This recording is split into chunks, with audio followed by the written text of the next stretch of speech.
situasi terkini, lava semakin parah, mendekati aliran baru. Syederalun Gunung Api Semeru kembali muntahkan awan panas guguran sejak pukul 2.46 waktu Indonesia Barat pada Minggu 4 Desember 2022. Muntahan APG dengan kolom abu teramati berwarna kelabu dengan intensitas sedang hingga tebal ke arah tenggara dan selatan setinggi kurang lebih 1.500 meter di atas puncak. Aktivitas erupsi Gunung Api Semeru itu terekam seismograf dengan amplitudo maksimum 35 mm dengan durasi 0 detik.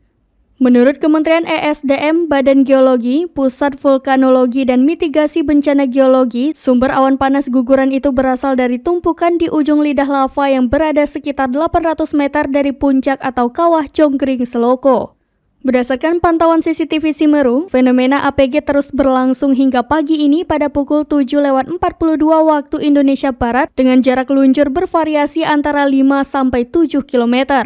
Berdasarkan pantauan di lapangan bersama tim PVMBG, abu vulkanik terlihat membumbung tinggi ke atas dan cenderung mengarah ke selatan.